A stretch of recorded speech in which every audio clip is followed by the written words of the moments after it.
बिस्मिल्लाहिर्रहमानिर्रहीम। अस्सलामु अलैकुम। मैं हूँ आपका मेज़बान साजिद गुंदल। आज 30 मई है साल 2022।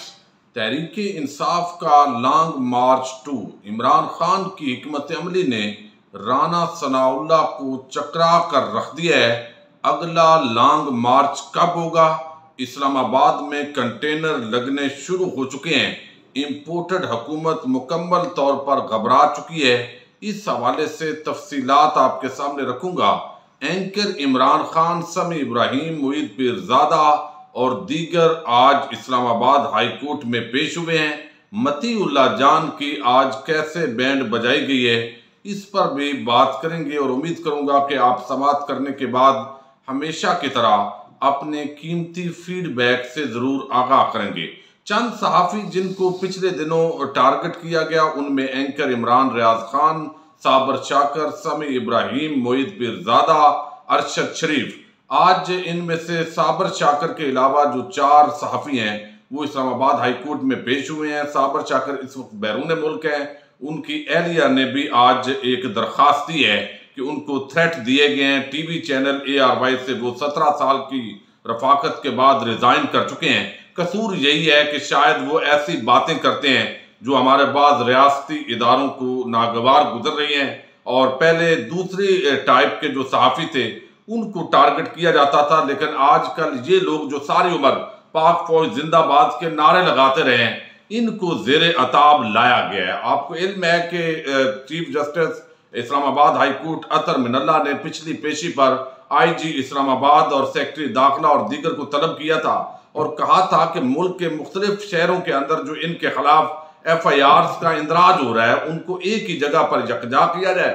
और साथ ही जो है, जब भी आपने किसी सहाफ़ी को इस तरह की सहाफ़ती गुफ्तगू पर आपने गिरफ्तार करना है तो इस्लामाबाद हाई कोर्ट से इजाज़त लेनी होगी। आज भी PFUJ के अफजल भट्ट साहब पेश हुए हैं और उनके साथ ही जो यूनियन ऑफ जर्नलिस्ट यानी ये इस्लामाबाद है, साकिब बशीर साहब सदर हैं, उनके बिहाफ पर जुमे तक इसकी तारीफ पड़ी है।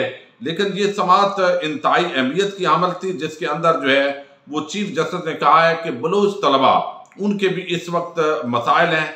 जिस तरह मिसिंग पर्सनस का मसला है, इसको हर टीवी चैनल पर उठाना चाहिए, रियासती इदारों को इसका जवाब देना चाहिए। और साथ ही उन्होंने कहा है कि जितनी इक़्तिदार की जंग के लिए सब लड़ रहे हैं, अगर वो आधे भी जोर लगा लें तो इन मसाइल को हल किया जा सकता है। सियासी क़यादत को आपस की लड़ाइयाँ ख़त्म करके असल इश्यूज को एड्रेस करना चाहिए और कोई ना कोई ऐसा मैकेनिज्म होना चाहिए कि ये मसला हल हो। PFUJ के सदर अफजल भट्ट को और इस्लामाबाद हाई कोर्ट के यूनियन ऑफ जर्नलिस्ट जो है साकिब बशीर ने जुमे तक टाइम लिया है, तो जुमे को इसकी आगे समाअत होगी। आपको इल्म है, जब भी इस तरह के सहाफ़ी अदालत के अंदर पेश होते हैं तो मतीउल्लाह जान जो इस वक्त किसी टीवी पर तो प्रोग्राम नहीं कर रहे, लेकिन उन्होंने एक अपना YouTube चैनल बनाया होता है, वो पकड़ लेते हैं जो भी वहां आता है, फिर वो इंटरव्यूज लेते हैं। हैरत की बात यह है कि मरियम नवाज हो या कोई जरदारी टोला हो, उसको वो नहीं पकड़ते, उससे उस तरह के सवालात भी नहीं करते।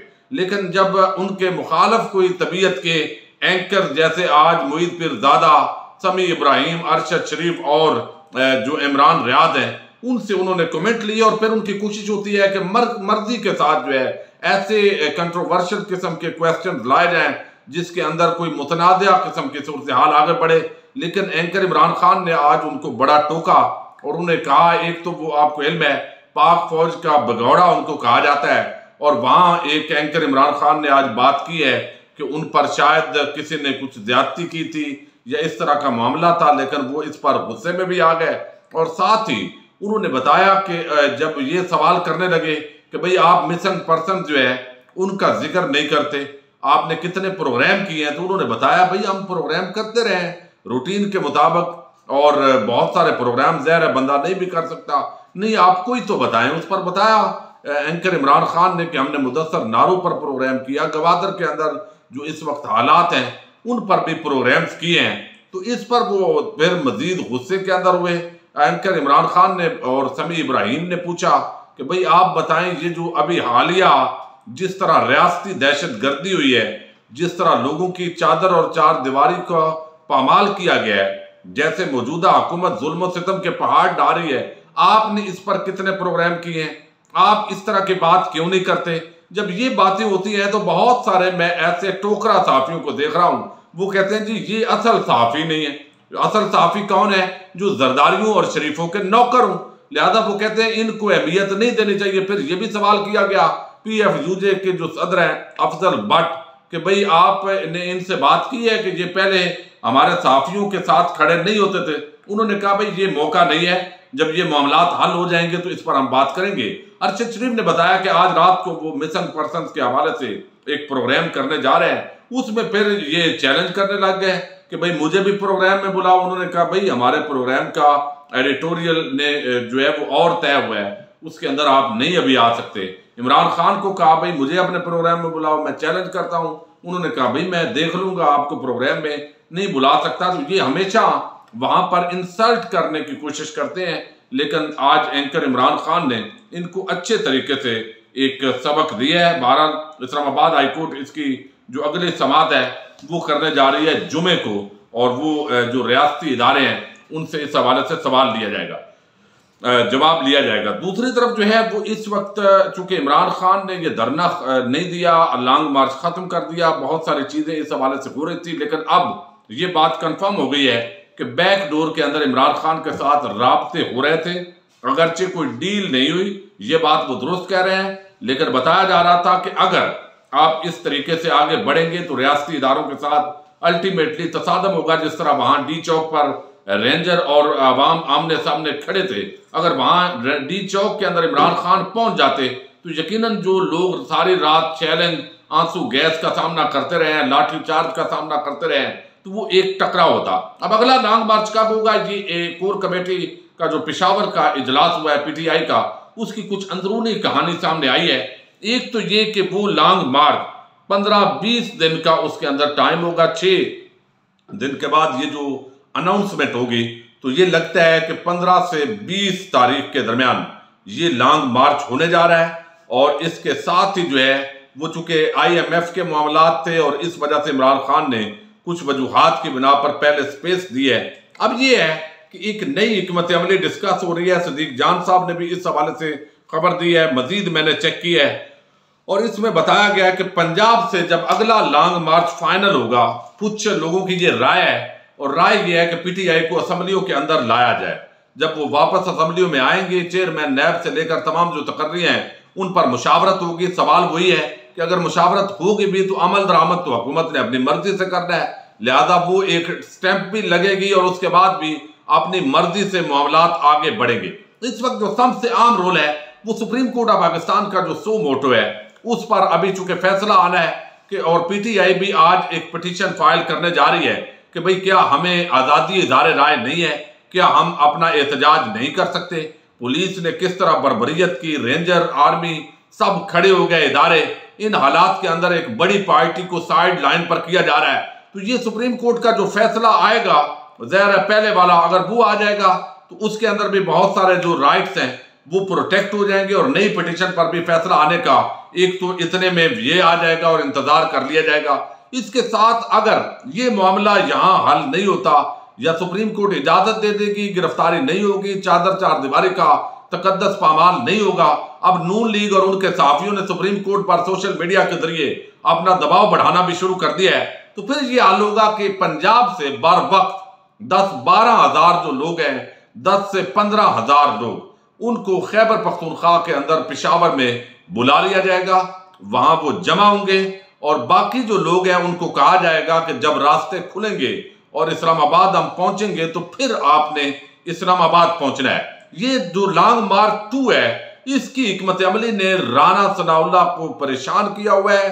इस वक्त फैजाबाद के अंदर कंटेनर लगना शुरू हो चुके हैं, डी चौक के अंदर मजीद जो रेड जोन में कंटेनर हैं वो पहुंचाए जा रहे हैं, अपने मोर्चे मजबूत किए जा रहे हैं, और राना अपनी जो चीजें तय कर रहा था। लेकिन ये हिकमत अमली बड़ी जबरदस्त होगी कि 10 से 15 हजार लोग पंजाब से, अगर एक्चुअल जो फिगर है वो पेशावर पहुंच जाता है, और पेशावर और खैबर पख्तूनख्वा से भी 40-50 हजार लोग जमा हो जाते हैं, और फिर अटक का जो पुल है, अगर वहां पर रुकावटें खड़ी की गई तो फिर उन रुकावटों को हटाने की कोशिश की जाएगी। लेकिन अगर रुकावटें नहीं हटती, उसी तरह जुल्म और बर्बरियत जारी रहता है, तो अटक पुल पर ही जो पीटीआई का धरना है वो बैठ जाएगा। इससे खैबर पख्तूनख्वा के साथ जो उनका लिंक है वो खत्म होगा, फिर रियासती मशीनरी ज़हर है उसका चलना मुश्किल हो जाएगा, और कश्मीर और गिलगित बल्तिस्तान की साइड पर भी ऐसी ही इतलाआत हैं जो अगली हिकमत अमली है उसके मुताबिक फिर यकीनन जो रियासती इदारे हैं उनको फैसला करना पड़ेगा, या तो पुरअमन जो लॉन्ग मार्च है उसके रास्ते में रुकावट नहीं डालनी पड़ेगी, डालेंगे अगर डालेंगे तो वहां पर बैठे रहेंगे जब तक रास्ते क्लियर नहीं होंगे, वही पर धरना होगा, वही पर सारी कवरेज होगी। और ये एक इमरान खान पीछे हटने के लिए किसी भी सूरत के अंदर तैयार नहीं है। ये वो हिकमत अमली है जिसकी वजह से असम्बलियों से जो वापसी है उस हवाले से तो इमरान खान ने वादे कर दिया है कि ये वापसी नहीं होगी। राजा रियाज के साथ मिलकर जो वो गेम कर रहे हैं, अगला इलेक्शन फिर अगर मुतनाज़ा बनाना चाह रहे हैं, धांधली करना चाह रहे हैं, तो फिर क्या फायदा होगा। दोबारा पीटीआई अगर सड़कों पर होगी और एक इतनी बड़ी जमात को अगर वो साइड लाइन लगाने की, एक खड्डे लाइन लगाने की कोशिश होगी तो ये कारगर साबित नहीं होगी। एस्टेब्लिशमेंट जो है उस पर भी ज़हर है, इलेक्शन के डेट जो है सब ये समझते हैं कि उन्होंने अनाउंस करवानी है। दूसरी तरफ जो नून लीग है वो एक तासर दे रही है क्योंकि उन्होंने मुश्किल फैसले शुरू कर दिए हैं, महंगाई का सैलाब शुरू हो गया है। एक तरफ कहते हैं कि हमारे पास जहर खाने के पैसे नहीं है, और दूसरी तरफ वो लैपटॉप देने की भी बात कर रहे हैं। दूसरे सेहत कार्ड ले लिया है, वो 10 लाख का सेहत कार्ड लेकर एक 40-50 हजार का लैपटॉप जो है वो थमाने का प्रोग्राम बना रहे हैं, और हमेशा समझते हैं कि अवाम को इसी तरह हम बेवकूफ बना लेंगे। तो इमरान खान की जो इस दफा लॉन्ग मार्च तो वो करना चाहते हैं, या तो मुक्तदार इदारों और जो इत्तेहादी हुकूमत है उसने पहले ही इलेक्शन का फैसला करना है। ये भी कहा जा रहा है कि ये जो तासर है इस मौजूदा हुकूमत की तरफ से कि भाई हम डट गए हैं, हमने 2023 को इलेक्शन करवाने हैं, तो ये इनको भी पता है कि हमारे फायदे में नहीं है, लेकिन ये तासर यही दे रहे हैं कि हम इमरान खान के सामने झुके नहीं हैं, बल्कि अपनी मर्जी के साथ इलेक्शन करवाने जा रहे हैं। अगर अगले लॉन्ग मार्च से कबल मामला हल हो जाता है तो ये बहुत बेहतर होगा, अगर हल नहीं होगा तो एक और बड़ा तसादम जो है उसका खतरा पैदा हो गया है। बहरहाल इमरान खान की जो हिकमत अमली है वो बड़ी क्लियर है कि हमने हर सूरत के अंदर इस इंपोर्टेड हुकूमत जो है उसके सामने सरेंडर नहीं करना और इसको चलने नहीं देना जब तक फ्री एंड फेयर इलेक्शन का ऐलान नहीं होता। ये हिकमत अमली वो है जिसके अंदर अगर इकट्ठा 50-60 हजार बंदा कहीं से भी निकलता है तो यकीनन अगली हुकूमत के लिए मुश्किल पैदा हो जाती है। देखते हैं किस तरीके से इस पर अमल दरामद होता है। बहरहाल ये डिस्कशन इस वक्त पीटीआई के अंदर चल रही है। अपने मेजबान साजिद गुंदल को नेक्स्ट वीडियो तक के लिए इजाजत दीजिए। अल्लाह हाफिज।